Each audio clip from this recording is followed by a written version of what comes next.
जी students, अब आपके पास exercise है 1.4 और आपके पास है question number 1। Which of the following product of matrices is conformable for multiplication.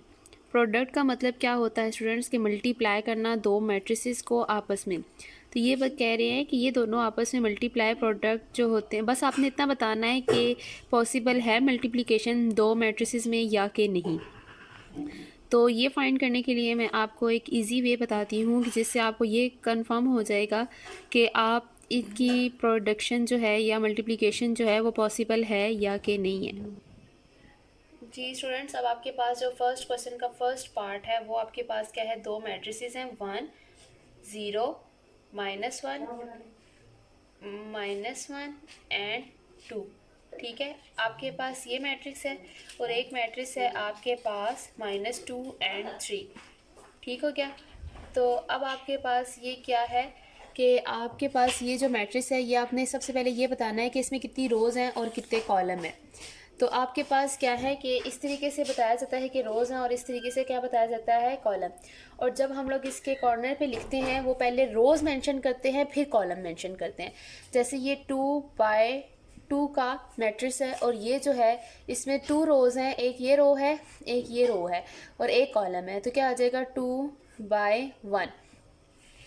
और दोनों दो मैट्रिसेस जब आपस में मल्टीप्लाई हो रहे होते हैं तो फर्स्ट वाले मैट्रिक्स के कॉलम और सेकंड वाले मैट्रिक्स के रोज ये दोनों इक्वल होने चाहिए। जैसे ये 2 है तो ये भी 2 है, तो इसके नीचे आप क्या लिखेंगे कि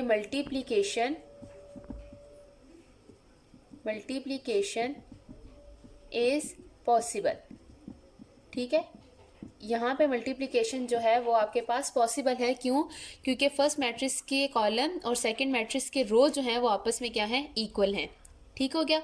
अब आपके पास जो है एक मैं कॉलम ले रही हूँ, एक फोर्थ पार्ट है आपके पास, वो क्या है कि 1 0 -1 2 -1 एंड -2। ठीक है, और सेकंड है हमारे पास 1 0 0 1 -1 एंड 2। ये देखें कि इसमें कितनी रोज हैं, 1 2 3। 1 ऐसे रो, सेकंड ऐसे रो एंड थर्ड ऐसे रो। तो क्या आ जाएगा, पहले रोज मेंशन करते हैं तो 3 रोज 3/2 का मैट्रिक्स है। इसमें 2 कॉलम्स हैं एंड 3 रोज हैं। इसमें 2 रोज हैं और क्या है, 3 कॉलम्स हैं। ठीक है, ऐसे कॉलम्स होते हैं ना, तो आपके पास 3 कॉलम्स हैं। तो अब आपके पास क्या हो जाएगा, ये यहाँ पर क्या है कि ये आपके पास ये 2 कॉलम्स हैं एंड 2 रोज हैं, तो ये दोनों आपस में क्या हैं, इक्वल हैं। तो ये क्या है, ये भी आपके पास पॉसिबल है, या इसकी भी आप लोग मल्टीप्लिकेशन कर सकते हैं। अच्छा स्टूडेंट्स, ये देखें आपके पास जो थर्ड वाला आपके पास मैट्रिक्स है, ये यहाँ पर क्या है, 2 रोज हैं एंड 1 कॉलम है। और सेकंड इसके साथ क्या है, 2 रोज एंड 2 कॉलम्स। तो इसके क्या बन रहे हैं, कॉलम 1 है और रोज 2 हैं सेकंड वाले के। तो ये आपस में पॉसिबल नहीं है क्योंकि फर्स्ट वाले की कॉलम और सेकंड वाले के रोज आपके पास क्या होने चाहिए, इक्वल होने चाहिए। अच्छा जी, ये अब आपके पास है question number 2। If A is equals to this and B is equals to this matrix, find A B and B A if possible. कि अगर मुमकिन है तो इनकी मल्टीप्लिकेशन करें।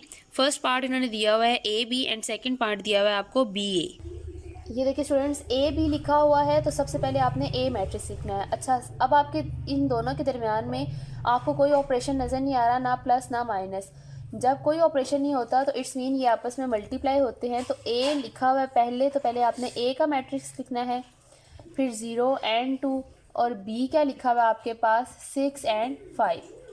ठीक है, तो पहले तो आपने ये बताना है कि इनकी मल्टीप्लिकेशन पॉसिबल है भी या नहीं। तो इसकी कितनी रोज़ हैं, 2 रोज़ हैं, 2 कॉलम्स हैं, इसकी 2 रोज़ हैं एंड 1 कॉलम है। तो ये दोनों सेम है, तो इट्स मीन कि इनकी मल्टीप्लिकेशन क्या है, पॉसिबल है।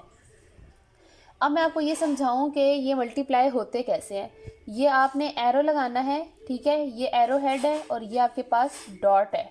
ठीक है, तो यहाँ पे आपने एरो नीचे की तरफ लगाना है, ठीक है, यहाँ पे डॉट है और यहाँ से आपने फिर अगेन एरो लगाना है और ये।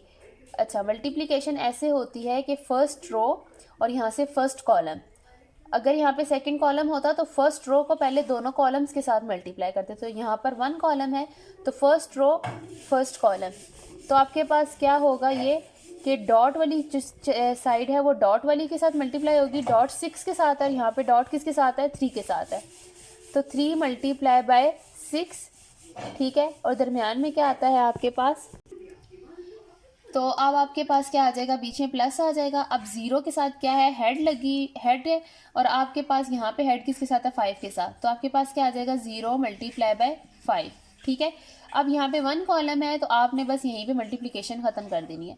अब नेक्स्ट रो पे आप आ जाएंगे तो नेक्स्ट रो को आपने इस कॉलम के साथ मल्टीप्लाई करना है, डॉट वाला डॉट के साथ मल्टीप्लाई होगा, -1 multiply by 6 bracket close plus 2 multiply by 5 bracket, ये मैट्रिक्स क्लोज हो जाएगा।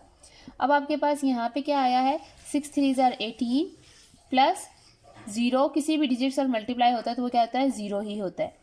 6 1 6 और 7 कौन सा साइन आएगा, माइनस, प्लस 2 5 10। अच्छा, यहाँ पर बच्चे ये गलती करते हैं कि जब आपके पास दो साइन आ जाते हैं तो आप इसको आपस में मल्टीप्लाई करके, यहाँ पे मैं साइड पे बताती हूँ कि यहाँ पे -1 प्लस 10 होता है तो आप लोग प्लस माइनस माइनस करके 6 - 10 ऐसे लिख देते हैं, तो ये रॉन्ग मेथड है। आपने यहाँ पे ये साइन मल्टीप्लाई होते हैं, प्लस माइनस माइनस माइनस हो रहा है तो आपने 10 में से माइनस करना है तो 4 आएगा। इन दोनों में से बड़ी अमाउंट जो है उसके साथ जो साइन होता है वो साइन आपने उसके साथ लगाना होता है। लेकिन आप ये जब साइन मल्टीप्लाई करके नीचे आप जो सेपरेट करके ऐसे लिख देते हैं तो ये रॉन्ग मेथड है स्टूडेंट्स, अंडरस्टैंड। अब आपने इसको ऐसे चेंज नहीं करना। फिर अब आपके पास क्या आ गया है कि 18 प्लस 0 क्या होता है आपके पास, 18, और 10 -6 प्लस 10 क्या हो जाएगा, 4, प्लस 4 है, प्लस लगाओ या ना लगाओ इससे कोई फ़र्क नहीं पड़ता, जिसके साथ कोई साइन नहीं होता तो वो पॉजिटिव ही होता है। तो ये आपका क्या आ गया है, आंसर, ठीक हो गया। अब आपके जी स्टूडेंट्स, अब आपके पास यहाँ पे कितनी है, 2 रोज़ हैं, ठीक है, और 1 कॉलम है, और यहाँ पे 2 रोज़ हैं एंड 2 कॉलम है। तो जैसे आपके यहाँ पे लिखा हुआ है बी है तो आपने पहले बी का मैट्रिक्स लिखा है, फिर आपने ए का मैट्रिक्स लिखा है। अब ये देखिए यहाँ पे 1 है और यहाँ पर 2 है, तो मैंने आपको बोला था कि फर्स्ट वाले के कॉलम एंड सेकंड वाले के जो रो हैं वो सेम होंगे तो तब पॉसिबल होगी आपके पास मल्टीप्लिकेशन। तो ये दोनों सेम नहीं है तो आप लोगों ने नीचे लिखना है नॉट पॉसिबल, ठीक है। बस आपने यहीं पर इसको ख़त्म कर देना, तो यही आपका आंसर होगा। ये देखिए स्टूडेंट्स, अब आपके पास है क्वेश्चन नंबर 3। इसमें भी लिखा है फाइंड द फॉलोइंग प्रोडक्ट। आपने इसकी भी मल्टीप्लिकेशन ही फाइंड करनी है और प्रोडक्ट फाइंड करना है। प्रोडक्ट का मतलब होता है मल्टीप्लिकेशन। फर्स्ट वाले पार्ट को भी ऐसे ही मल्टीप्लाई करना है जैसे मैंने अभी आपको मल्टीप्लिकेशन करनी सिखाई है। ओके स्टूडेंट्स,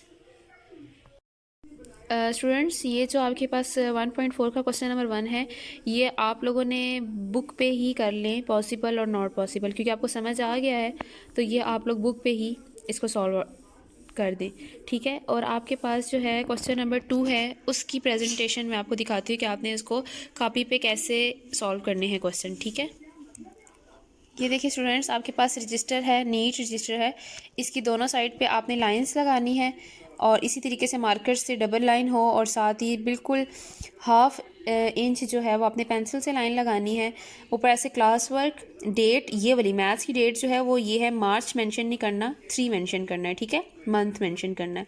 चैप्टर 1 एक्सरसाइज आपकी 1.4 है और क्वेश्चन नंबर 2 आपने 1 जो है वो बुक पे ही सॉल्व करना है और क्वेश्चन नंबर 2 करना है, और उसका 2 पार्ट हैं और आपने एक पार्ट करने के बाद एंडिंग लाइन लगानी है और फिर आपने सेकंड पार्ट करके दोबारा एंडिंग लाइन लगानी है। और क्वेश्चन नंबर 3 जो है वो भी इसी तरीके से जैसे जैसे पार्ट आप लोग करते जाएंगे उसके बाद आपने पेंसिल से एंडिंग लाइन लाजमी मेंशन करनी है।